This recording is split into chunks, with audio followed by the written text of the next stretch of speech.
My name is Brianna Miller. I'm 28 years old, and as I stood outside my sister Heather's wedding venue, with my heart pounding in my chest, I couldn't help but think this moment wasn't supposed to happen. Not like this. 10 years ago, I was the family's embarrassment, the ugly duckling as they called me behind closed doors, and sometimes not so behind closed doors. I wasn't supposed to show up today.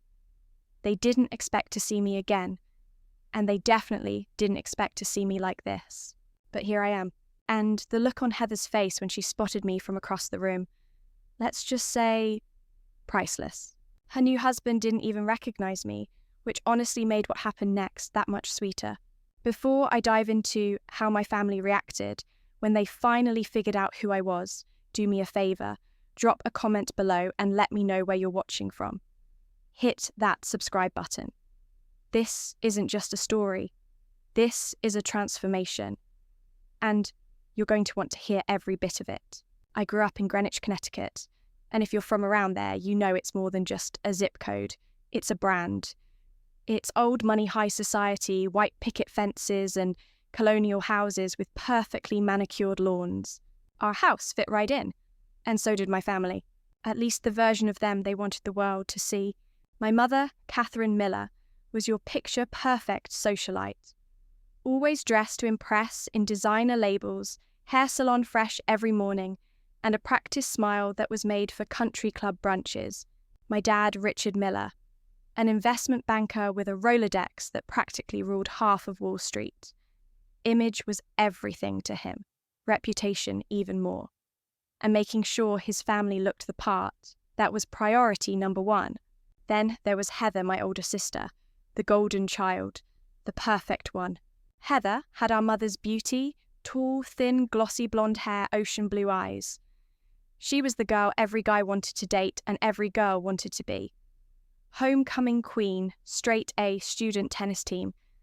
Captain, basically, if it could go on a college application or Christmas card update, she had it. And then there was me. The disappointment. Where Heather glowed, I hid. I struggled with cystic acne that refused to go away. I had braces that turned my smile into something I avoided.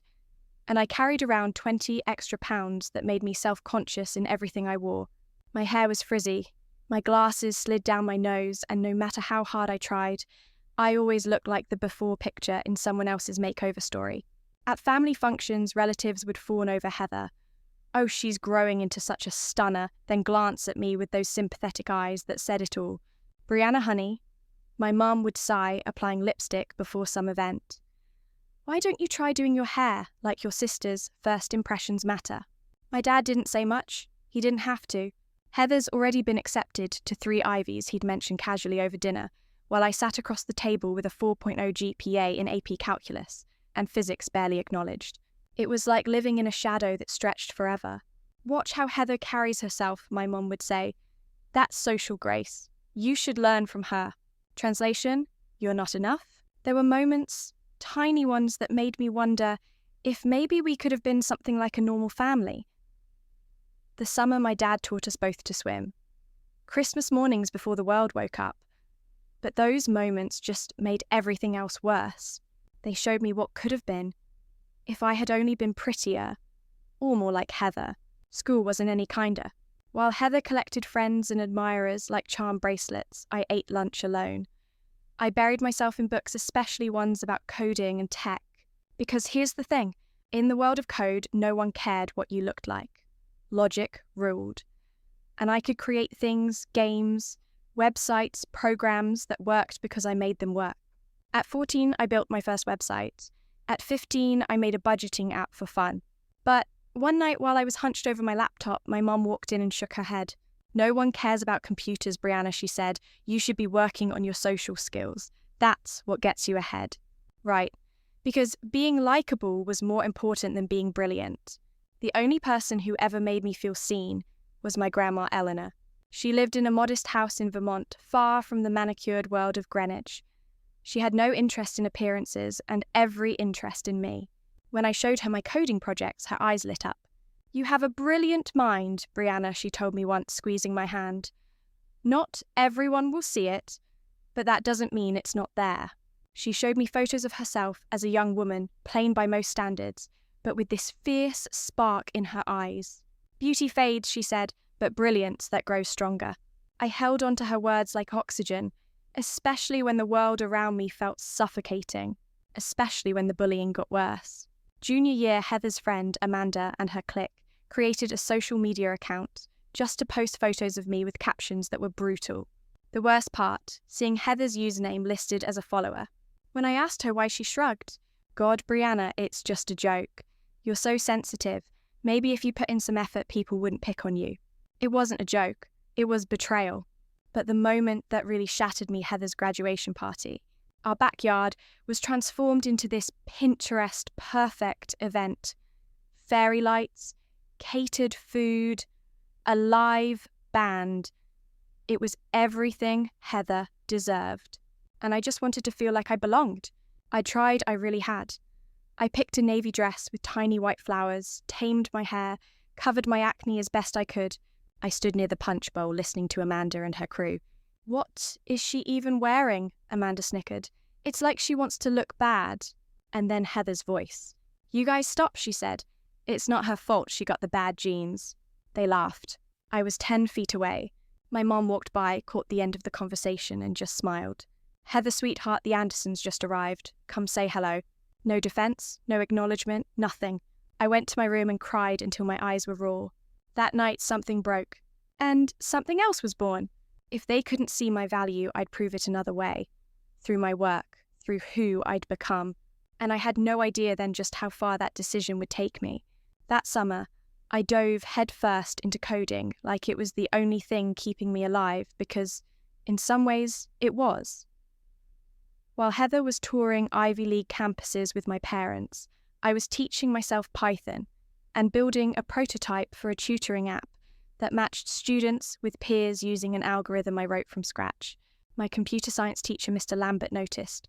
He pulled me aside after class one day and said, "Have you thought about Stanford? Their program is tough to get into, but you've got something. Real talent." I went home that night and looked it up.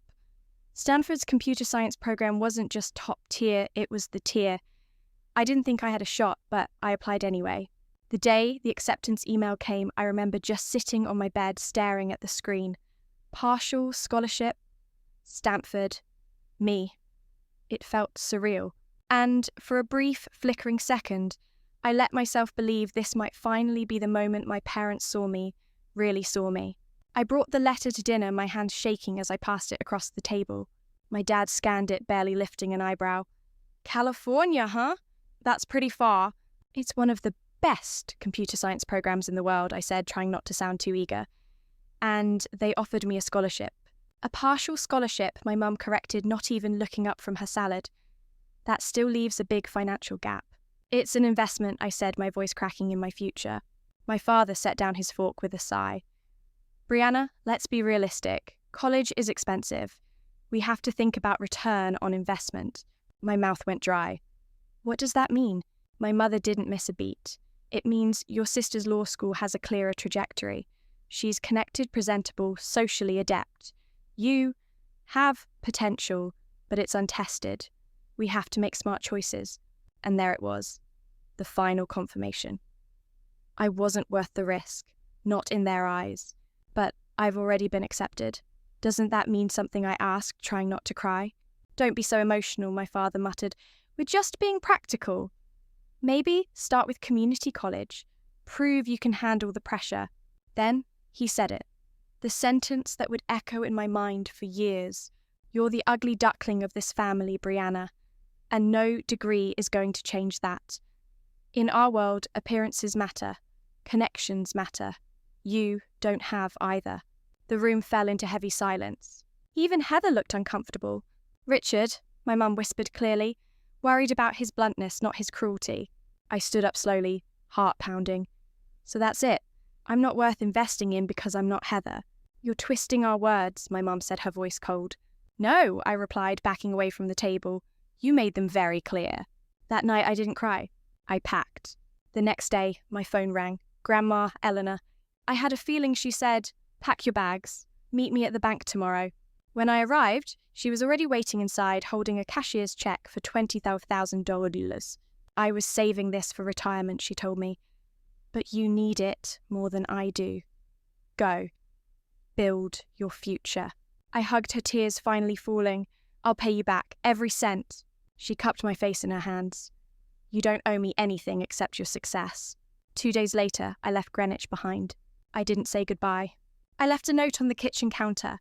Going to become someone you'll regret underestimating. It wasn't a threat, it was a promise. Seattle was a whole different world. The rain matched my mood, but it also washed away the last traces of the girl I used to be. Stanford had been the dream, but it wasn't meant to be. I ended up enrolling at the University of Washington after explaining my situation to the admissions team. They offered me financial aid and a chance. I took it. My apartment was barely bigger than a closet. I shared it with 2 other girls. We had a hot plate instead of a stove and a shared bathroom that always smelled vaguely of mildew. But it was mine. I worked mornings at a cafe, evenings waiting tables, and weekends doing freelance data entry jobs. I lived off cup noodles and black coffee. I barely slept. But I kept showing up. Every day, every class, every coding assignment.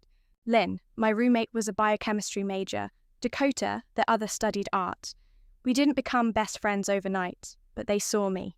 Lynn would cook dumplings and leave them on my desk when she noticed I hadn't eaten. Dakota would drag me out to sit under the cloudy sky and just breathe. They were the first people to make me feel like I wasn't alone. When I told them I was $1,000 short on tuition, Dakota shoved a flyer in my face. Coding competition. Prize is $2,000. Go win. I almost didn't enter. My mum's voice echoed in my head. No one cares about computers, Brianna. You'll embarrass yourself. But desperation is a hell of a motivator. The competition was brutal. We had 72 hours to design an algorithm that could optimize urban traffic in real time. I lived on vending machine snacks and hope. My code worked. I placed 3rd. The check covered my tuition. But more importantly, I was finally seen. One of the judges, Professor Morgan, pulled me aside. Your logic tree was brilliant, she said, adjusting her glasses. Have you thought about specializing in algorithm design? It was the first time someone wanted to know what my brain could do, not how I looked or who my family was. Professor Morgan became my mentor. She introduced me to other women in tech, helped me land research assistantships, and taught me how to hold my ground in rooms that didn't want me there. By the end of my freshman year, I wasn't just surviving, I was thriving. That summer, I landed an internship at a small cybersecurity startup in downtown Seattle. The pay wasn't amazing, but the experience was everything. I worked side by side with engineers who treated me like an equal. My ideas mattered. My voice was heard. There were no comments about my appearance, no backhanded compliments, no one trying to shrink me. For the first time, I wasn't Brianna the disappointment. I was just Brianna the developer who could find vulnerabilities no one else saw. Outside of work, my life started to shift too, slowly but surely. I didn't notice it at first, but as the stress lifted, my acne eased. I started walking everywhere, not because I was trying to get fit, but because I couldn't afford the bus. Turns out those steps add up. Dakota gave me an impromptu haircut one night in our cramped kitchen, just picked up the scissors, and said, "You've been hiding behind all this hair for too long. Time to let the world see your face." She chopped off 10 inches and turned my frizz into a sleek bob that actually suited me. I looked in the mirror and I didn't hate it. I didn't hate me. It was a start. During my junior year, I met Jordan at a hackathon.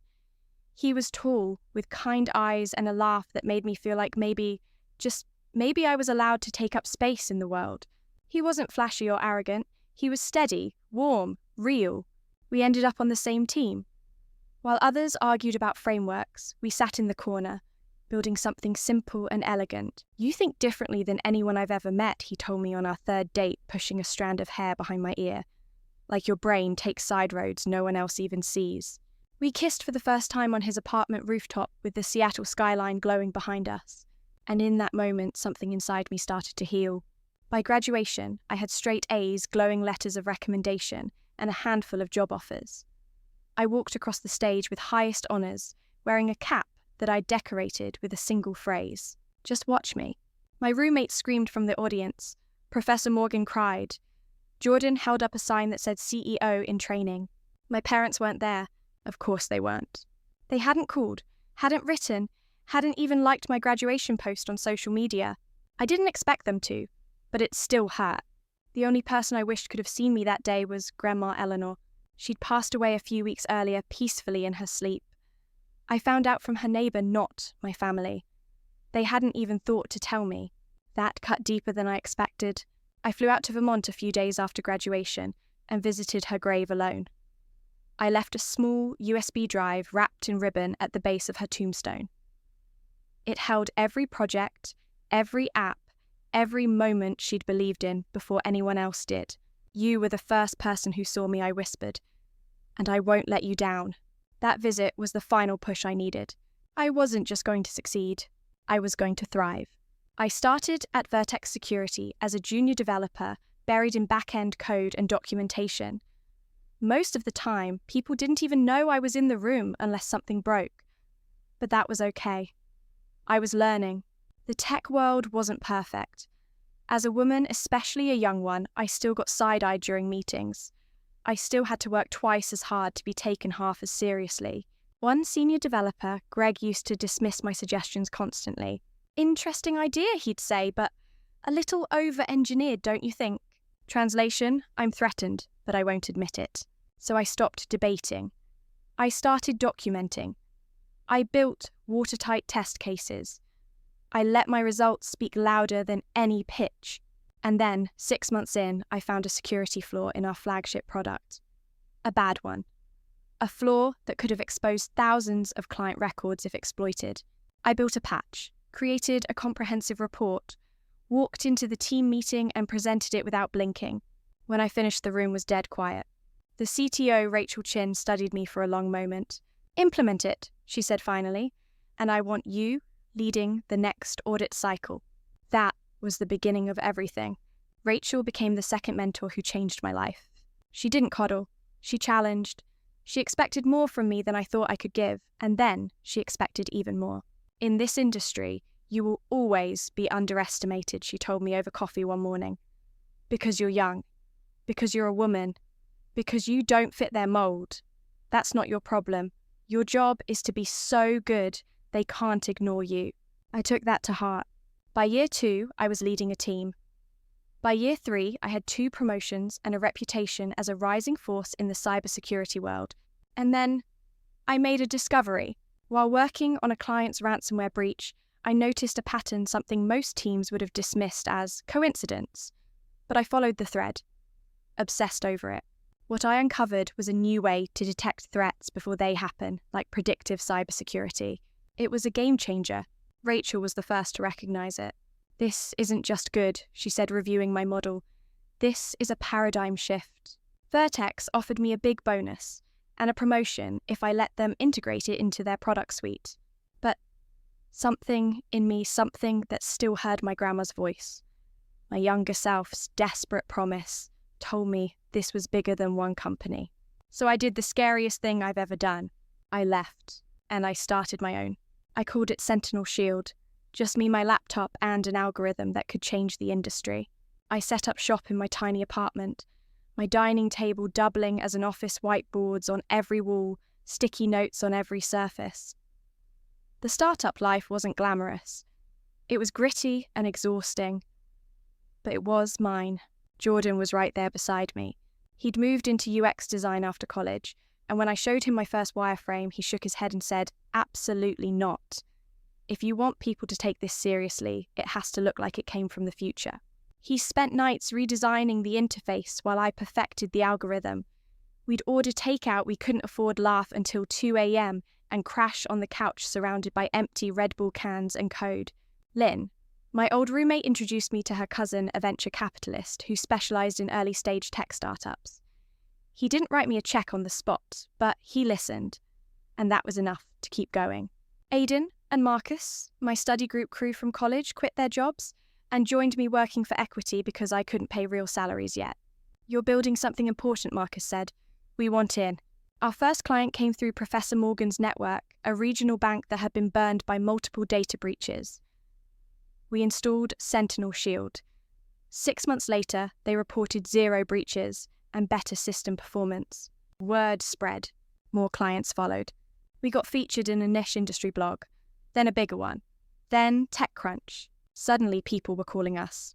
18 months in Sentinel Shield had a real office, 20 employees, recurring revenue, a second round of funding that valued us at $40 million. I was the CEO of a company I built from nothing, and I still had trouble believing it was real. But there it was, my name on the lease, my face in Forbes' Under 30 Innovators to Watch, a LinkedIn inbox full of congratulations from classmates who'd ignored me in high school, from teachers who used to forget my name. Then, one morning, as I sipped my coffee and skimmed my emails, I saw it. Subject line, saw your profile in Tech Innovators. Is this really you? It was from a distant cousin, one I hadn't heard from in over a decade. The message was short. Everyone here is talking about it. Your company, your success, your story. Everyone. That word echoed. Did it include my parents? Heather.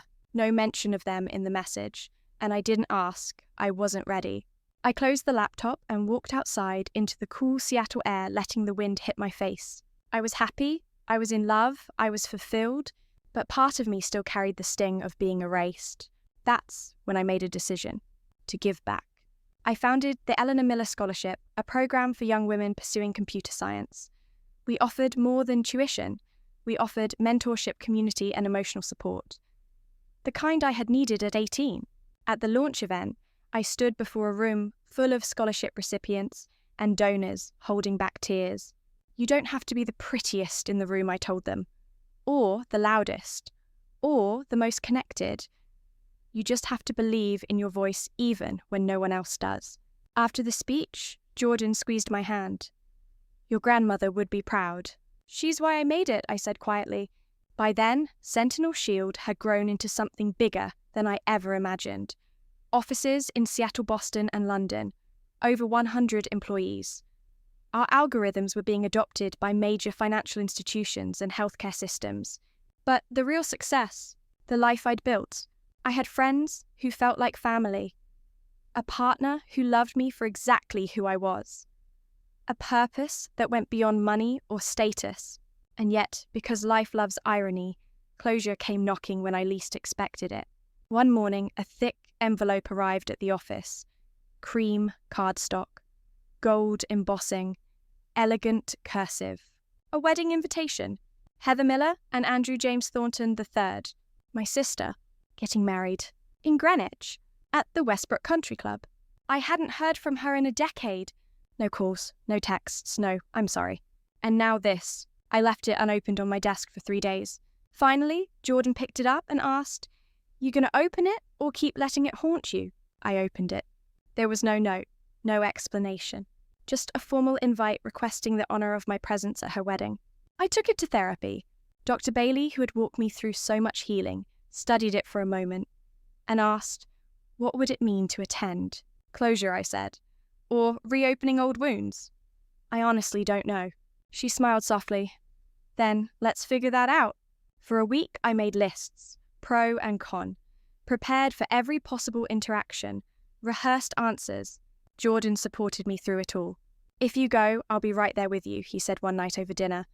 And if you decide to skip it, I'll help you burn the invitation in dramatic fashion. I laughed, that helped. But I needed one more perspective. I called Megan and James, 2 of my closest friends and chosen family. They showed up at my apartment with wine and strong opinions.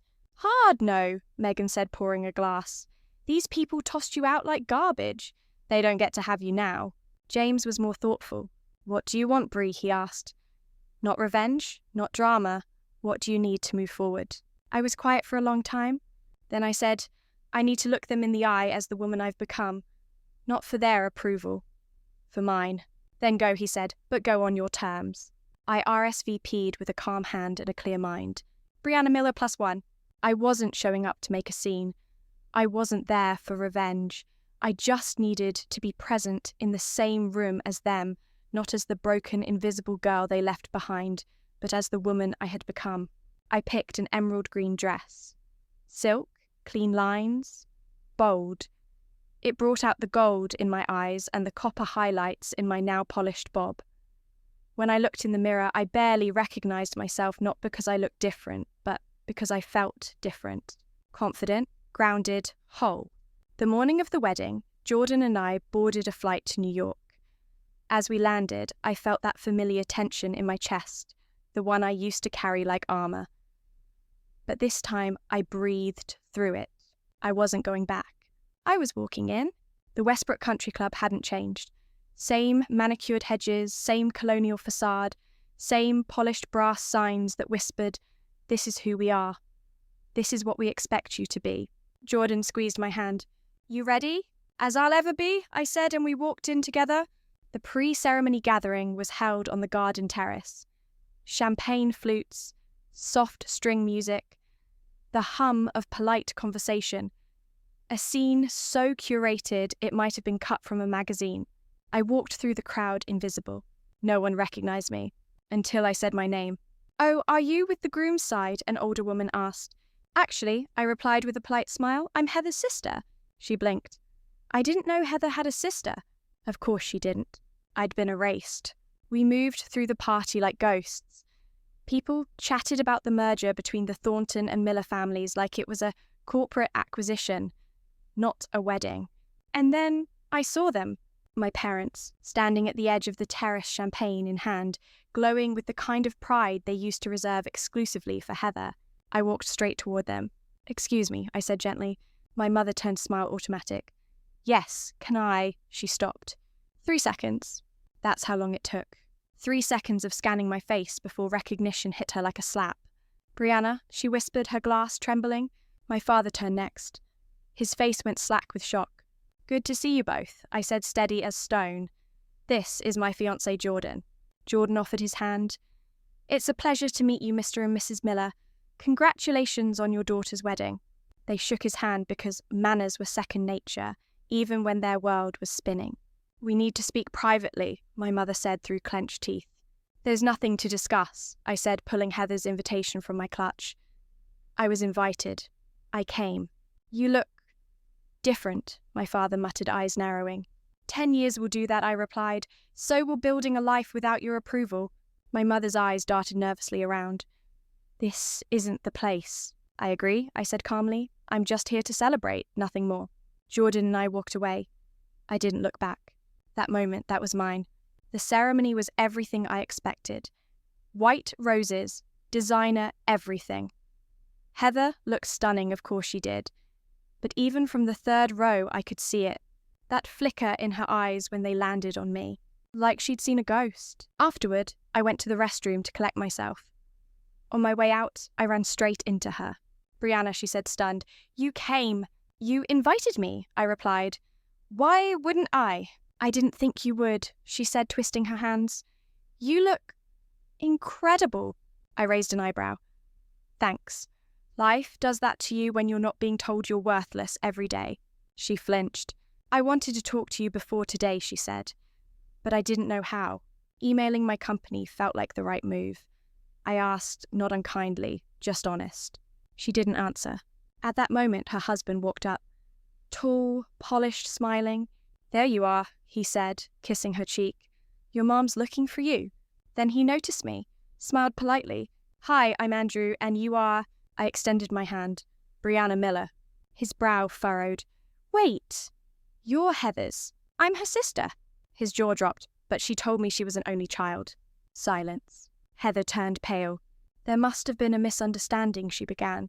"No misunderstanding," I said. "I was just deleted." More guests walked by, heard, paused. "What's going on here?" my mother asked, arriving breathless. Andrew looked at her, eyes narrowed. "You never told me Heather had a sister." Now it was out, in the open, irrefutable. They tried to shift the conversation, to retreat, but Andrew wasn't having it. "Let's talk," now he said. He led us to the club's library, a private wood-panelled room full of leather chairs and awkward energy. He turned to Heather. "What else haven't you told me?" Heather tried to spin it, said I was difficult, that I chose to leave. I let her speak. Then I told the truth. Everything. About to the ugly duckling, the Stanford rejection, the erasure. "She's not exaggerating," Jordan added. I've seen the scars. By the time we finished, Andrew was livid. My father entered, tried to do damage control, failed. And then a voice behind us, Brianna Miller.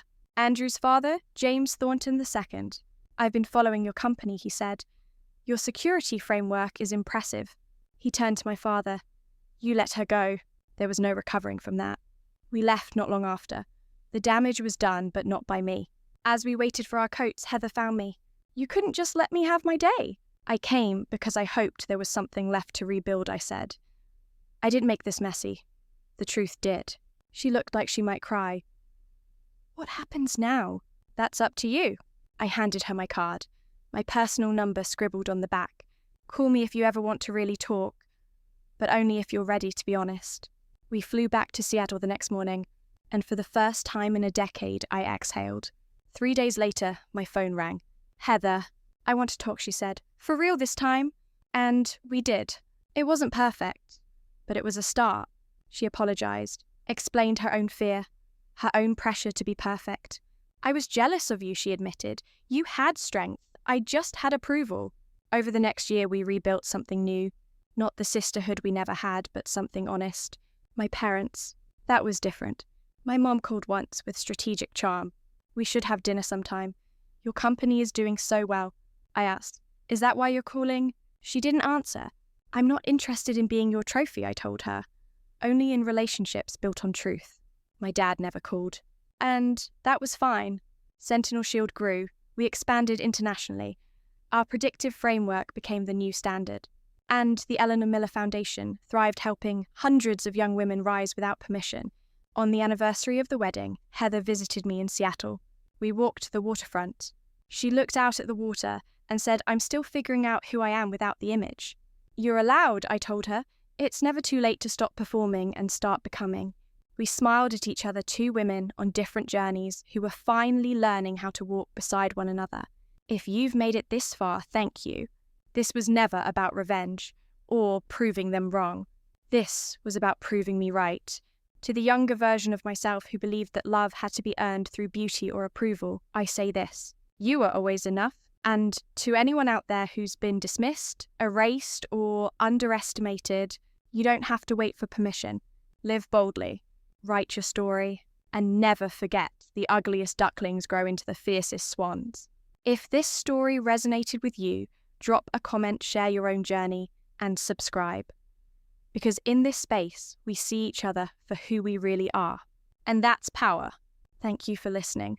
You're not alone.